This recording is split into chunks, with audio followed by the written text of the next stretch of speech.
tanto han equivocado un país que tiene su sentido el subcontinente, porque si bien es cierto, a diferencia de Nicaragua, de enfrentar los problemas de impunidad en la del fiscal general. Tenemos al fondo a la catedral, acá el Palacio Municipal, precisamente con la política económica del presidente Lula da Silva.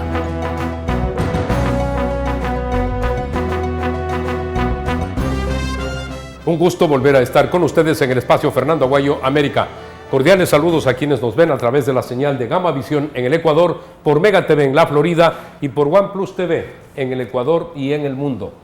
Hoy tenemos como invitado al señor Jorge Acaiturri. Él es candidato a la Asamblea Nacional. Va por el primer distrito, Distrito 1 en la ciudad de Guayaquil, por el Partido Social Cristiano. Muchas gracias por estar con nosotros, abogado. No lo nombré como tal. No soy abogado, pero Fernando, buenas noches. Un gusto. Un saludo cordial. En todo caso, candidato a la Asamblea. Así es. En todo caso, soy licenciado en Marketing y Negocio y tengo 2 maestrías. ¿Cómo está la campaña en estos momentos? Porque esta prácticamente se ha iniciado, aunque no sea oficial. Sin embargo, están buscando votos los candidatos. ¿Cómo están? Bueno, distinta a las campañas anteriores por el tiempo, sobre todo esta es una campaña muy corta, pero con una agenda organizada que nos permite ir a los medios de comunicación en la mañana y por esta vía tener contacto directo con la ciudadanía y después, por supuesto, los recorridos puerta a puerta que hacemos en los distintos sectores, en este caso el Distrito 1, que es el sur de la ciudad, comprende la parroquia Jimena y la parroquia Febres Cordero, difundiendo las propuestas que tenemos de cara a este proceso electoral. Ahora también, tremendamente importante, en la agenda de los candidatos tenemos que hacer tiempo para las redes sociales, redactar tweets, hacer reels, TikToks, en mi caso, más informativos que ciertos TikToks que son una payasada. Pero bueno, pero hay que darse tiempo para todo porque estas nuevas tecnologías nos permiten estar en contacto directo con la ciudadanía. Ha habido demandas al Partido Social Cristiano y a otros partidos en el sentido de que tiene que haber renovación, caras nuevas, en este caso en la Asamblea. Usted es uno de ellos. Bueno, yo soy ¿Cuáles uno son de ellos. sus antecedentes para llegar a la Asamblea? Encantado. Yo soy uno de ellos. Si usted revisa la lista de candidatos a la Asamblea del Partido Social Cristiano, va a haber una mezcla, creo yo, sana y positiva entre experiencia y juventud que nos permite construir sinergia para afrontar el desafío que tenemos por delante. Bueno, yo fui concejal de Guayaquil, como ya conoce usted, y también fui gerente de la Empresa Pública de Desarrollo, Acción Social y Educación del municipio de Guayaquil. En esa empresa en la que se entregaba, por ejemplo, las tablets, estas que son herramientas para los jóvenes una vez que se graduaban en el colegio, ¿sería la premisa de cómo va a trabajar usted en la Asamblea? Buscar, por ejemplo, que se dote de esos mecanismos a todos los jóvenes en el Ecuador. Si bien es cierto, mi rol como gerente en la empresa pública era ejecutivo y acá la propuesta es legislativa, sí se puede legislar y construir proyectos de ley para que beneficios como este puedan llegar a la ciudadanía. De hecho, parte de la propuesta de nuestro candidato a la presidencia de la República, Jan Topic, es, por ejemplo, entregar tablets o computadoras, en este caso de que sean tablets con cobertor, teclado Bluetooth, ranura para el chip, para fortalecer la conectividad a estudiantes de escuelas fiscales de la nación entera. Otra propuesta interesantísima que tenemos es para disminuir el déficit de cupos de educación superior que existe el día de hoy. Permítanme que haga acá una pequeña analogía, pero después de la prueba Transformar, 90.000 ecuatorianos se quedan sin un cupo de educación superior, se quedan sin estudiar en la universidad y nosotros queremos complementar los cupos presenciales que se dan con cupos online en convenio con las universidades más prestigiosas de las distintas regiones del Ecuador para poder cumplir al 100% con los cupos que tiene que entregar por ley el Estado ecuatoriano para que los ciudadanos puedan estudiar, de esta forma estén mejor estudiar capacitados. A distancia y en universidades a nivel internacional. Esa sería la alternativa. Más que todo con las universidades locales. ¿Y por qué lo digo con las universidades locales? Muchas han desarrollado plataformas ya extraordinarias y han construido varias carreras. Y el traslado de recursos del sector público al privado les permite aumentar su oferta académica, fortalecer su capacidad de investigación y mejorar el nivel académico. Es fundamental, es una alianza estratégica la que planteamos entre el gobierno y las distintas universidades de las distintas regiones del Ecuador en la modalidad online para cubrir los cupos que hacen falta y que hacen falta por infraestructura y por la cantidad de docentes que hay. faltan docentes y falta infraestructura para atender de forma presencial 100% la demanda de cupos de educación superior. Pero la tecnología y la innovación nos permite cubrir con cupos online en múltiples carreras este déficit que existe para que todos, absolutamente todos, puedan estudiar, que es un derecho. Ahora que se habla tanto de la inteligencia artificial, Bueno, sí. se puede promover precisamente la educación para Así es. tantas personas a través de este sistema. Así es, mire, y de hecho, varios estudios que nosotros hicimos, muchísimos estudiantes ya demandan más la modalidad online que la presencial porque les permite de forma pregrabada estudiar y al mismo tiempo tener la oportunidad de trabajar y generar ingresos. Hay que adaptarse a las nuevas tecnologías y a los nuevos mecanismos para poder progresar. Y es parte de lo que nosotros planteamos. Pero también tenemos otras ofertas importantes. Por ejemplo, una a título personal que estoy difundiendo y que tengo el respaldo partidista es una reforma al COIP para que vacunadores y extorsionadores no puedan acogerse al régimen semiabierto de reducción de penas y cumplan al 100% sus condenas. Basta ya, Fernando, de que resulta que las tiendas, los negocios, los restaurantes cierran y tenemos que poner rejas y resulta que somos la gente de bien los que estamos tras las rejas y los delincuentes en la calle cuando son los delincuentes los que tienen que estar tras las rejas. Por eso vamos a proponer una reforma al COIP para que extorsionadores y vacunadores cumplan al 100% su condena y no puedan acogerse a un régimen de reducción de penas. En esta materia de seguridad, en la que básicamente ha tomado como eje el candidato presidencial, Jan Topic, ustedes desde el Legislativo tienen que preparar el marco legal para que pueda realizar todas esas acciones con efectividad. Y esto, por ejemplo, es sumamente importante, porque estamos viendo que ahora liberan a cualquiera, liberan a cualquiera. Pueden ser asesinos y incluso son servidos por esa acción de jueces. Así es, volviendo la tecnología e innovación para atender situaciones que son importantes para la nación. Hay muchísimas opiniones sobre si es que se puede aplicar, por ejemplo, jueces y fiscales sin rostro en el Ecuador. Dicen que hay convenciones internacionales que ha firmado el Ecuador y por el cual no se podría hacer. Pero sí se puede utilizar la tecnología para que con una identidad que no se la publique, los jueces y fiscales puedan atender en la modalidad online y de esa forma proteger su integridad y la de sus familias y no sean amedrentados por los delincuentes que buscan hacerlo para que no dicten las sentencias que tienen que dictar y ponerlos tras las rejas. Entonces se puede utilizar la tecnología, se puede utilizar la innovación y por supuesto también mecanismos legales para darle seguridad a jueces y fiscales y que cumplan con su trabajo de poner a los delincuentes tras las rejas. Procesos telemáticos, pero por sobre todo el buscar que actúen los jueces como corresponde, que actúen en derecho, con ética, con responsabilidad, porque de lo contrario tampoco los instrumentos sirven. Sin lugar a dudas, ahí también tendrán que darse reformas para analizar los procesos de selección. Ese proceso va a ser fundamental para que jueces y fiscales tengan una hoja de vida probada que les permita llegar con la mayor integridad a asumir su cargo. Hemos hablado de educación, hemos hablado de seguridad, la salud, que es uno de los grandes problemas que tiene el país. ¿Cómo van a encarar ustedes? Mire, ¿qué marco legal se puede proponer para que haya cambios en la asistencia de salud a los ciudadanos ecuatorianos? Mire, en materia de salud hay cosas que son fundamentales, pero mucho también tiene que ver con la voluntad. El presidente de la República no necesita de la Asamblea para comprar medicina, insumos o contratar médicos. No necesita de la Asamblea Nacional para remodelar varios hospitales que se caen a pedazos. Para eso se necesita una planificación, integrar las RIPS, que es la Red Integral de Salud Pública del Ecuador, que la comprenden el Ministerio de Salud, el IES, el IFA y el ISPOL, para que juntos puedan hacer campañas preventivas, estacionales y regionales. Esto es fundamental, pero es tremendamente importante, ya que prevenir es mucho más eficiente que después curar. Entonces, yo sí creo que debe haber un trabajo en ese sentido transversal entre toda la red de salud pública del Ecuador. Después hay que aplicar laboratorios de enfermedades, que sin lugar a dudas son tendencias nuevas y que tenemos que ponerlas en prácticas para poder atender las grandes necesidades que tiene la ciudadanía. Pero lo quiero decir con firmeza, un presidente de la República no necesita la Asamblea para comprar medicinas, para atender a ciudadanos con enfermedades catastróficas, para tener insumos médicos o para remodelar los hospitales. Se necesita voluntad, asignar los recursos y después quienes están a cargo de los ministerios la capacidad para ejecutar ese presupuesto y que los ciudadanos podamos tener obras y servicios de calidad. Se ha referido usted, y las preguntas han ido en ese sentido, al ámbito de la salud, de la educación y de la seguridad.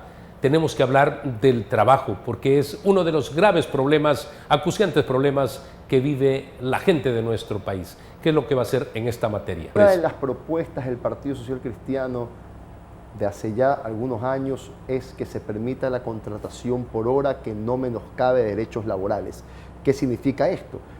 Que se permita a las empresas contratar por hora y que se pague el proporcional a las horas trabajadas, el IES, 13º, 14º, utilidades y etcétera, para dinamizar la generación de empleo, que más ciudadanos puedan tener ingresos, incentivar el consumo, las ventas y que de esa forma el Estado pueda recaudar más para invertir en lo que son sus competencias, que es el desarrollo social de la ciudadanía. Pero aquí tienen que haber propuestas superiores. Miren, el Ecuador tiene una economía pequeñita que necesita ser atractiva y para eso necesitamos construir seguridad jurídica para que capitales internacionales y capitales que se encuentran en el exterior vengan a invertir en el Ecuador y también darles incentivos, pero incentivos que cumplan con un objetivo del bien común. Por ejemplo, ¿por qué no 100% de deducción de impuesto a la renta a todas las inversiones en investigación, desarrollo e innovación? Eso va a hacer que en materia de servicios muchas empresas vean al Ecuador como un país atractivo. Los servicios pagan ingresos de salarios de renta media y renta media alta y son fundamentales para que una nación pueda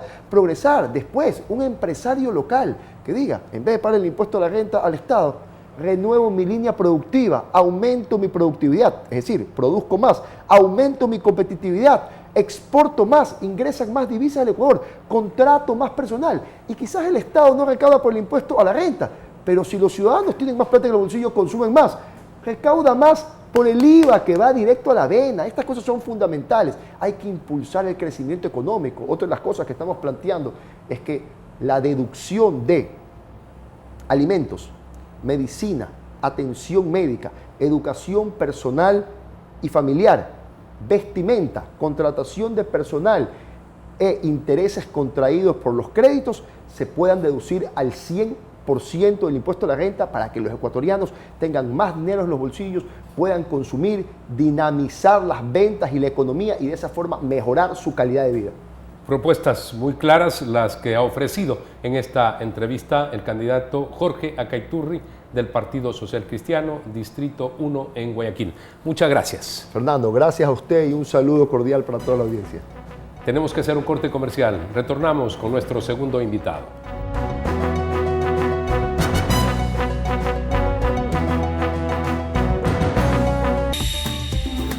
Inicio de espacio publicitario.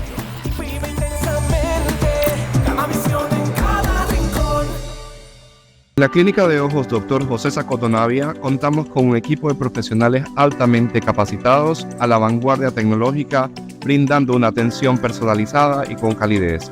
Recuerda que los ojos son la ventana de la vida. Cuídalos.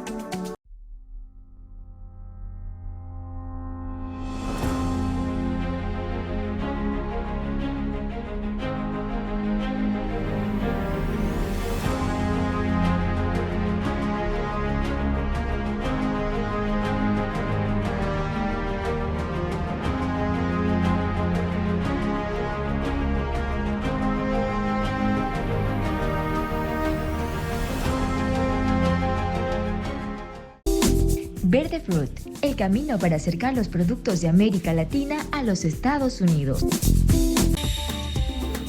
Fin de espacio publicitario.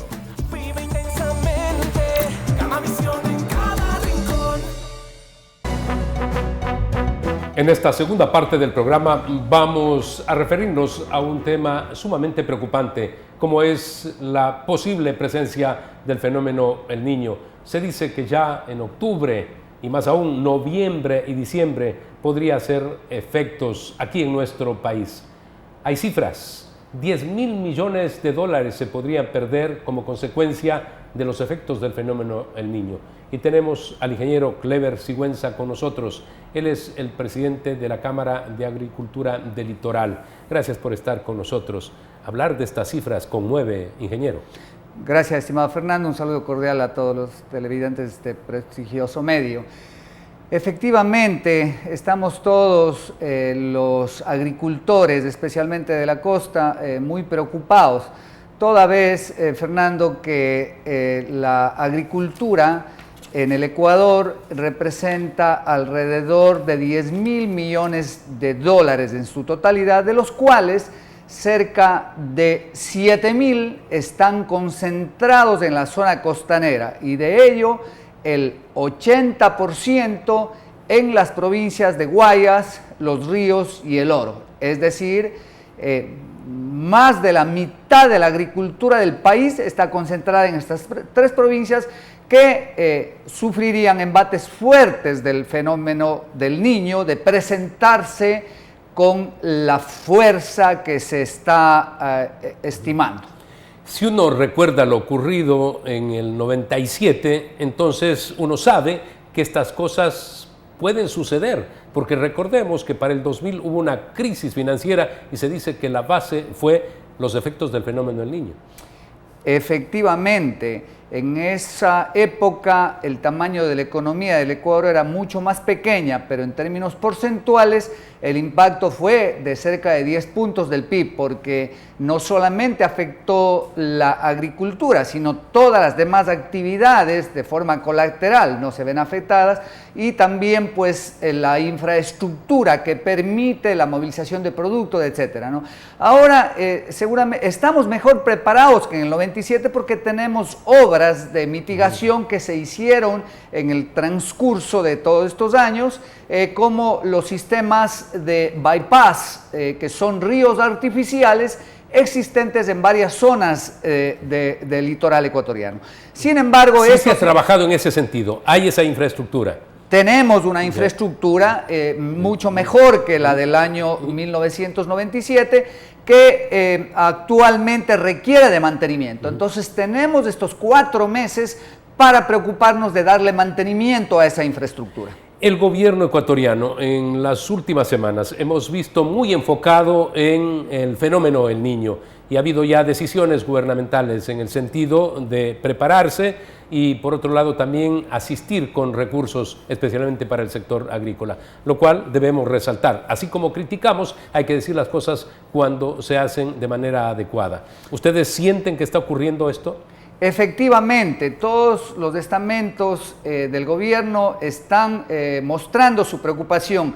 El gobierno central a la cabeza acaba de informar de un presupuesto superior a los 400 millones de dólares.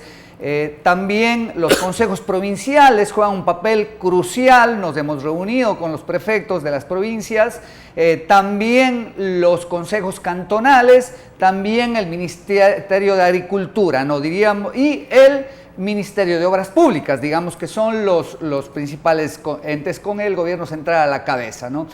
Ahora es sumamente importante pasar de las buenas intenciones a una efectiva y rápida planificación y sobre todo a la ejecución. Entonces es importantísimo que los procesos burocráticos que siempre suelen ser engorrosos, en esta ocasión sean expeditos, toda vez que no hay tiempo. Tenemos apenas 4 meses, pues los impactos se comenzarán a sentir a partir del mes de octubre, efectivamente, como usted lo menciona. Llamó la atención en días pasados el ver algunos reportajes, la empresa privada decididamente trabajando precisamente para precautelar. Por ejemplo, en las bananeras veíamos ahí tractores haciendo obras que pueden mitigar los efectos del fenómeno El Niño. Digo yo, hay que resaltar, porque saben que esto es una realidad y que el perjuicio va a ser para el país y por supuesto para el sector privado, y han asumido esa responsabilidad. Efectivamente, Fernando. Esto tenemos que enfrentarlo de manera conjunta, el sector privado y el sector público. También hay responsabilidades del lado del sector privado. Tenemos que preocuparnos de nuestros sectores, asociaciones, gremios, etcétera, en los sectores donde podamos limpiar las alcantarillas, limpiar las cunetas de las vías. Por una alcantarilla taponada se puede volar una vía completa, señora Guay. Entonces es de mucha importancia que también del lado del sector privado pongamos nuestro aporte para mejorar vías, levantar bordos de ríos, que sabemos en qué sectores están, usualmente se producen los desbordamientos. Es decir, hay una gran cantidad de aprendizaje de eventos anteriores que tenemos que llevarnos a la práctica ahora. No vamos a poder contrarrestar del todo los efectos, pero los vamos a mitigar de manera importante en la medida en que seamos expeditos ya del sector privado. Estamos desde ya trabajando.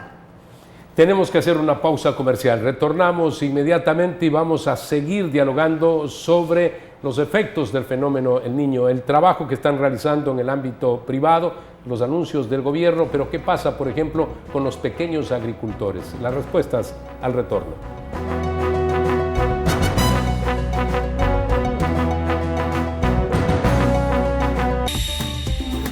Inicio de espacio publicitario.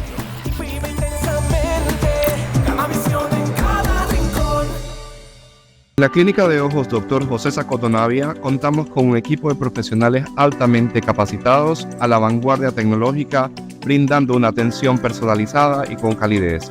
Recuerda que los ojos son la ventana de la vida. Cuídalos.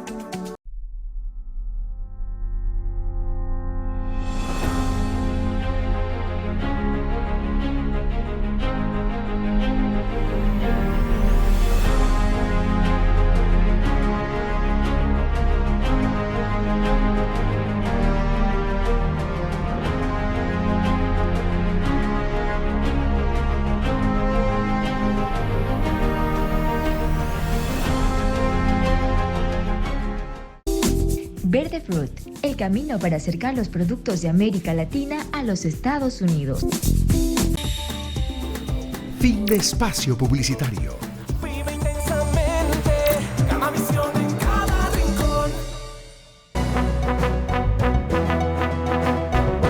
¿Qué va a pasar con los pequeños agricultores? Los que no tienen capital, por ejemplo, para invertir en esas obras necesarias que sí lo están haciendo grandes productores. En la Cámara hay afiliados, pequeños productores en su mayoría. Miles de pequeños productores, señora Aguayo. Dependiendo del producto, por ejemplo, en el sector arrocero existen alrededor de 30.000 agricultores, ¿no? Y en el sector bananero existen alrededor de 8.000 agricultores. De esos, en general, cerca del 80% son pequeños agricultores que efectivamente no disponen de recursos para poder afrontar por sí solos este embate de la naturaleza. Entonces, las acciones gubernamentales sin duda que tienen que ser enfocadas principalmente a ellos, El Ministerio de Agricultura ya ha anunciado, por ejemplo, que tiene está planificando un seguro agropecuario que con un monto cercano a los 14 millones de dólares servirá para que los pequeños agricultores puedan asegurar sus cosechas, de modo que, si es que hay una pérdida, puedan continuar con el siguiente ciclo productivo, ¿no? ¿Este sistema es efectivo? ¿Ya se puso en marcha anteriormente en algún otro momento? No, realmente es una novedad. En agricultura existe poca cultura de tener seguros, ¿no? En otros países es los mucho grandes más agricultores seguramente lo hacen y lo tienen. Tampoco, no. Existe muy poca cultura de tener seguros para el producto agrícola en sí. Sí existen seguros de incendios, seguros de robos, etcétera, pero para asegurar las cosechas no. Estamos trabajando también desde el sector privado para motivar y pedir a las empresas aseguradoras que pongan a disposición de los agricultores productos que puedan satisfacer esta necesidad actual, y ojalá pues ya se convierta en una norma, del mismo modo que existen seguros para los vehículos, pues para el sector agrícola debería haber, porque es una actividad de mucho riesgo también, ¿no? Entonces, esa es una arista importantísima dentro de las muchas que hay que afrontar. Hay un problema con el arroz, se habla de especulación, definitivamente subieron los precios y se dice que no hay razones para que esto ocurra. ¿Cuál es el punto de vista de la Cámara?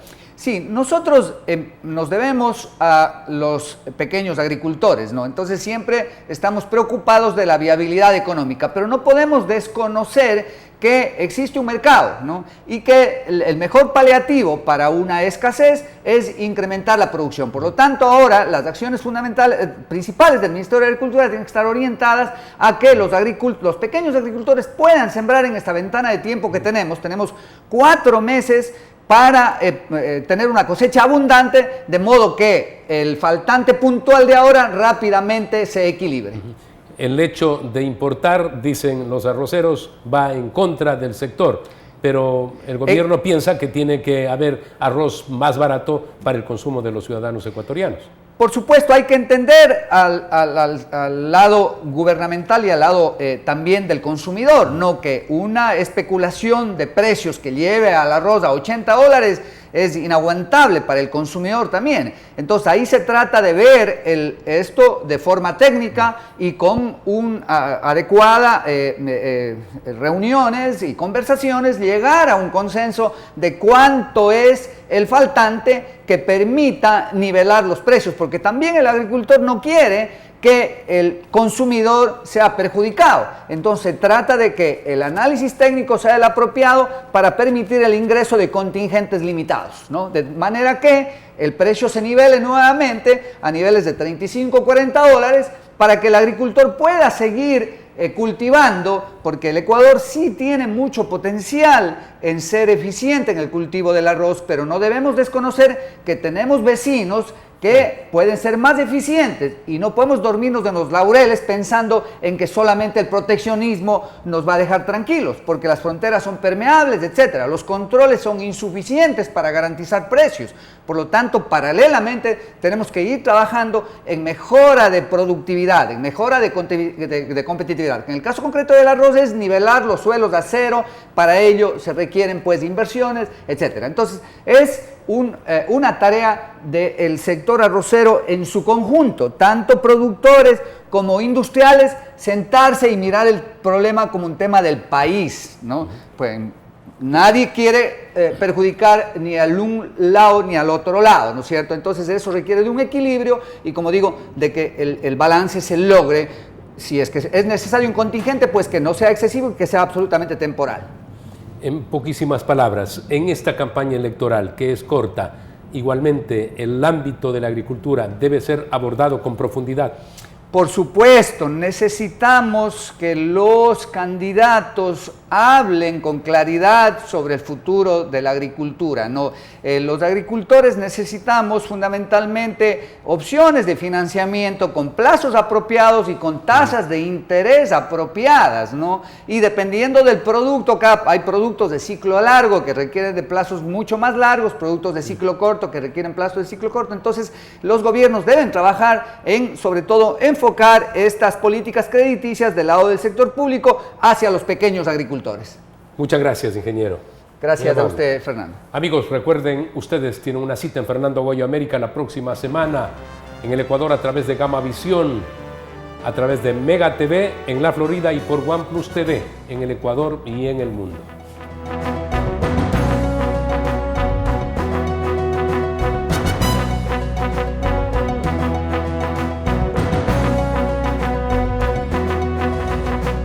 Que verdaderamente cuando uno se encuentra muy mal administrado, por lo tanto equivocado, o un país que tiene sentido en su continente, porque si bien es cierto, a diferencia de Nicaragua, de enfrentar los problemas de impunidad en la del fiscal general. Tenemos al fondo a la catedral, acá el Palacio Municipal, precisamente con la política económica del presidente Lula da Silva.